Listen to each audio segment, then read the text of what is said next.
AEW once again proved why they are the best, yes, best wrestling company in the entire world. I'm Umar from Real Take Sports, and let's run down this card. These are the results of AEW All Out 2021. I'm going to start off with the first few matches, and then we'll get into some more details about what happened, because the ending for sure was special. We knew going into it we're going to see the return of CM Punk, some possible debuts, but little did we think we would see three major debuts within one pay-per-view. And you know what? For everyone who doubted, for everyone who said they need to spread it out, it fucking worked. Anyway, let's start with Miro taking on Eddie Kingston for the TNT Championship match. This was a hard-hitting affair. Miro took a lot of offense, a lot more offense than he's used to. This was one of his longer matches as TNT Champion, and I think it was fitting given his opponent, Eddie These Nuts Kingston. So Eddie Kingston focused on the neck of Miro a lot in this match. He went for a lot of headlocks, a lot of DDTs, and he really was able to hone in and get over the fact that Miro's weak spot is his neck.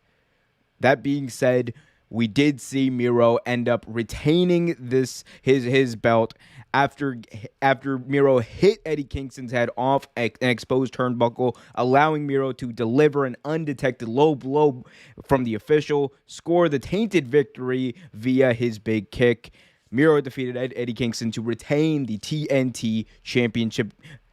Moving on, we saw one of the more intriguing matchups. A lot of people wanted Jon Moxley to take on Tanahashi. That didn't happen. However, Jon Moxley was in action, and he did take on a very, very well-known name in Japan, Satoshi Kojima. Satoshi Kojima, by the way, an amazing competitor. A lot of people wanted to be Tanahashi. Didn't matter. It was a hard-hitting match. I think Kojima got over big with the fans.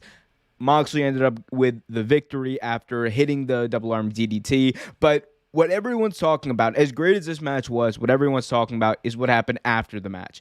After the match, we saw the AEW debut of Minoru Suzuki. And for those of you who don't know, Minoru Suzuki is one of the most hard-hitting legends in Japanese wrestling history. And he came face-to-face with Jon Moxley after his match, after Moxley had battled Kojima for almost 15 minutes. And Minoru Suzuki just started laying it in to Moxley.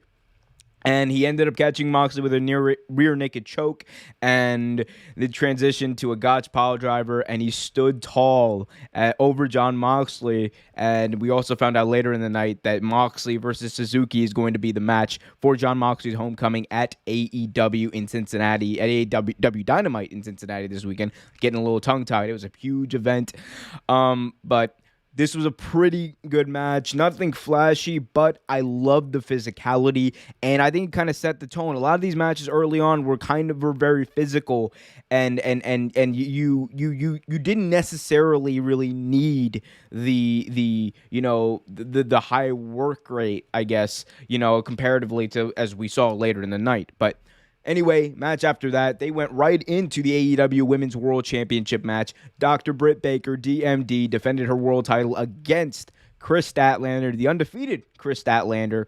And this was a pretty good match. This was actually a very good match. I thought that Kris Statlander came off as very impressive. They got over her strength. They got over her ability to overpower almost anyone, including the good Dr. Britt Baker, DMD.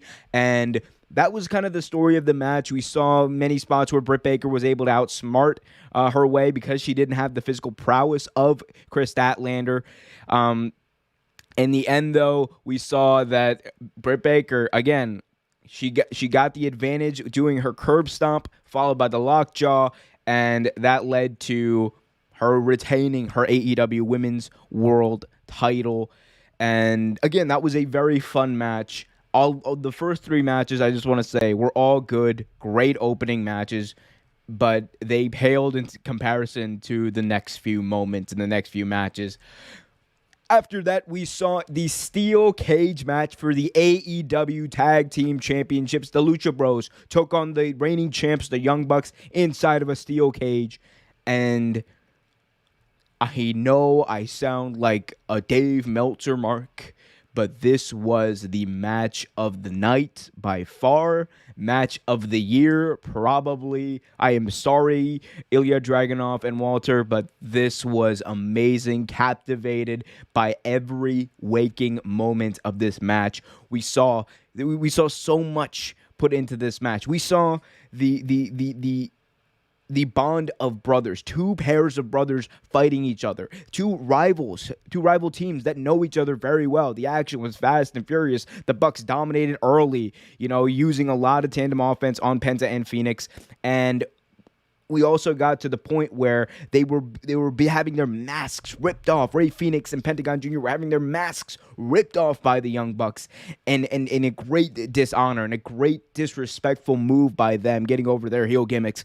But after that, after they dominated for so long, we saw, Cutler, their stooge, Cutler, throw in a bag over the steel cage. Great throw by him, by the way. And in the bag, they had a shoe for Nick Jackson that had spikes on the end of it, thumbtack spikes, whatever you want to call it. They were metal, they were sharp, and they were going to hurt somebody, and hurt someone they did. As Nick Jackson goes to hit a super kick onto Ray Phoenix, Penta steps right in front of his brother and takes the blow for his younger brother, doing the honorable thing as an older brother. It was amazing storytelling. We saw the two older brothers deliver of each respective team, deliver in tandem power bombs to their opponents. It was amazing. Ray Phoenix did an amazing crossbody off the top of the steel cage. By the way, that steel cage is very, very high, much higher than the WWE steel cage, for those who want perspective.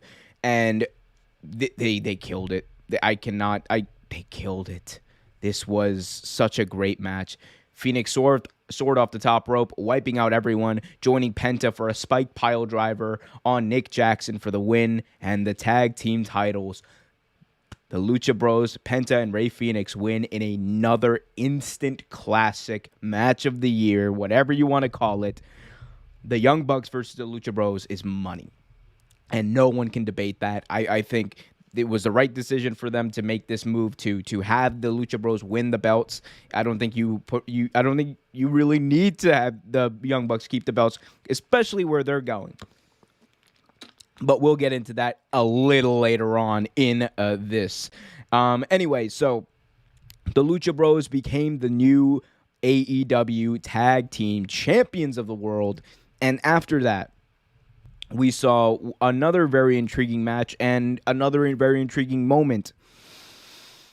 Excuse me. Ooh, gotta catch my breath there. But after that, we saw the Casino Battle Royale. 21 women competing for one title shot at the good Dr. Britt Baker, DMD, for the AEW Women's World title. And I'm just gonna get to the end of it. The Joker was Ruby Soho. Ruby Soho made her AEW debut, coming out as the Joker in this Casino Battle Royale match, and it was amazing. The pop was great. Everyone was rooting for her. In the end, it was her and Thunder Rosa, after Nyla Rose, by the way, went on a very impressive run, eliminating the likes of Ty Conti, I believe, and most notably, she eliminated the Most notably, she eliminated Jade Cargill, the undefeated Jade Cargill. So that was a thing. But Thunder Rosa and Ruby Soho ended this match rather. And in the end, we saw Ruby Soho eliminate Thunder Rosa to win the Casino Battle Royale and a title shot at Britt Baker in the near future. Soho's surprise was excellent. Her finishing sequence with Rosa was just as amazing, and I think it's a way to elevate Ruby Soho in this women's division. And look, I want to make a huge point of this. There's no excuse for AEW any longer to say that they don't have the bodies, or they don't have the talent anymore. They have all of the talent in the world as far as the women's division goes, and a lot of it was in this match. It's time to build some storylines out of this, and I hope they do. I have great confidence that they will. We'll see, though. But the Ruby Soho's debut was amazing for me. I think there was outpouring of support throughout the internet for her. That was great to see. And then we saw one of the more controversial matches of tonight, the final fight between Chris Jericho and MJF, in a match where if Chris Jericho lost, he would be forced to retire from AEW. So, let's get to the match. MJF does an amazing entrance, by the way. He did an amazing entrance. It was kind of teased like it was going to be Jericho's, Y2J entrance. But instead, what ended up happening was the fireworks went off, and you just saw the screen go. Jericho's Jericho retires or something like that. It was great heel heat. MJF's a dick. Everyone loves it. And then Chris Jericho came out in a very, very weird. Look, I'm gonna be honest. They had the Fozzy guitarist come out and do his motions or whatever, do his. It was not good. The entrance was not good. People didn't know the words of the song. But the match was pretty damn good. Very hard-hitting. These two have great chemistry as they've wrestled each other, I believe, 3 or 4 times now over the past year. And it really showed. The main points of the match include one spot where MJF hit the Judas effect on Chris Jericho. 1, 2, 3. But Chris Jericho's foot got onto the rope before the 3. However, Aubrey Edwards did not see it, and that led to a very controversial move. Some people online are still very upset about it, where even though MJF was announced as the winner, referee Paul Turner arrived, informed Aubrey Edwards of her error, and the match was restarted. Jericho escaped an armbar that MJF had applied, and everyone thought it was over there, but he's able to reverse the armbar into the walls of Jericho, forcing MJF to tap out in the middle of the ring. I will get more in depth on this on the Tuesday show, but what I will say is I was not mad. Would I have rather seen it go another way? Yes, but we'll see where it goes.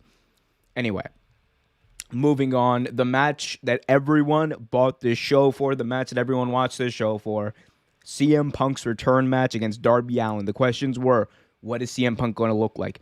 Who is he going to face? We already knew that. That was going to be Darby Allin. Is he the same CM Punk that we saw 7 years ago? A lot of those questions were answered tonight. And so, CM Punk and Darby Allin come out. The crowd is obviously hot behind CM Punk. They don't hate Darby Allin, but it is a CM Punk heavy crowd. And is Punk weathered an early storm by Darby Allin? He cut down Allin's Irish whip. He actually threw him in a very, it was hard to watch, in a very weird spot. Not a weird spot, but a very, destructive spot. Punk Irish whipped Darby Allin into the turnbuckle, and Darby Allin went back first into the post somehow. His crumple physics are amazing, and by amazing, I mean hard to watch. Allin, though, played the role of the resilient anti-hero. He put his body on the line. And Punk, by the way, did take a suicide dive by Darby Allin. He took a coffin drop as well. Allin tried the Poison Rana, but Punk countered it into a GTS for the 1, 2, 3. It was a bit slow in the beginning. However, the match really got going, and the people were into it, and it was exactly what it needed to be. This was a great match, and it proved that CM Punk, you give him a little time, he's going to be good to go. He will be good to go. I promise you the next time you see him, he's going to be even better. And what more could you want? What more would you really want? Anyway, let's move on and talk about the last match, because I'm not going to talk about QT Marshall versus the Giant, Big Show, Paul White, whatever you want to call him. The main event saw the AEW World title on the line, where Kenny Omega took on Christian Cage, the only person to defeat Kenny Omega in the past 18 months. It was actually built up very well. Beginning of the match was kind of slow. The crowd was kind of out of it, but they got back into it, and it's a testament to both of these performers. They were able to follow CM Punk and Darby Allin. So we saw a few moves. Omega added A lot of V-triggers to the head of Christian Cage. A lot of Snapdragon suplexes in this match. Very Kenny Omega match. But Christian Cage got a lot of offense in too. So it wasn't the squash that a lot of people thought it was going to be. So Christian recovered, delivered a spear through a table, an emphatic announcement to Omega and the AEW faithful that he was not going away easily. Omega survived 2 more spears and delivered another V-trigger. Christian answered with a kill switch, but in the end, after Christian went for a super kill switch off the top rope, Omega reversed it into an avalanche one-winged angel for the 1-2-3. Kenny Omega retained to keep his AEW world title, but that wasn't it. It wasn't over there, because after the match, Omega began to cut a promo denouncing the idea that there was anyone who could beat him, that there's anyone out there who is either in this company that can defeat him. And anyone who is out there that can defeat him is either not there, retired, or dead. After which we saw Adam Cole, baby, make his AEW debut. And then we saw it. The Elite had already come out to be a part of Kenny Omega's celebration. Adam Cole went face-to-face with the Elite, his former partners, his former group, and delivered a super kick to Jungle Boy, who was already there waiting, who was already there to help Christian Cage. My God, it was perfect. Adam Cole played the dick heel. Adam Cole played the perfect part. He hugged his former partners, his now, again, reunited partners, and it was looking like the show was going to close with the heels on top as Kenny Omega took to the mic to once again send the crowd home happy, as he said. And as he's saying goodnight, we hear a sound, and it was Ride of the Valkyries. We saw Bryan Danielson make his AEW debut. 3 debuts in one night, 2 in one segment, and my God. The only thing I can say is, Tony Khan, thank you. Because this was one of the best things. Then Bryan came in, cleaned house alongside Jungle Boy, Luchasaurus, and Christian. Sets up AEW moving forward for some great matches, some great performances, and some great moments. But none greater than this right here. This was AEW's big primetime moment, we're here moment. AEW isn't competition. AEW is an alternative, and AEW is my preference. I'm not going to lie. And look, it's just, I'm a pro wrestling fan. That's fine. I'm not a I like sports entertainment. Don't get me wrong. I like it. But if you're asking me which company is a better wrestling company, there's only really one wrestling company. The other one even says they're not. But this was a statement night for AEW. It was a statement from Tony Khan that his company ending the show with the crowd chanting AEW on the top of their lungs.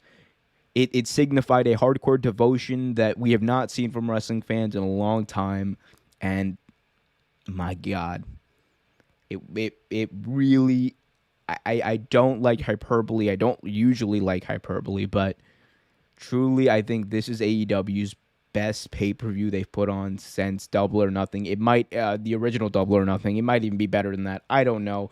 Ask me how I feel in a few days after I processed everything that I've just seen, but my God, I'm tuning in Wednesday night on TNT, and I will see you guys then. Tuesday night, though, we will break down everything that happened on this night, everything that happened at AEW All Out, talk about it more in depth with Trevor and maybe someone else. But anyway, I've been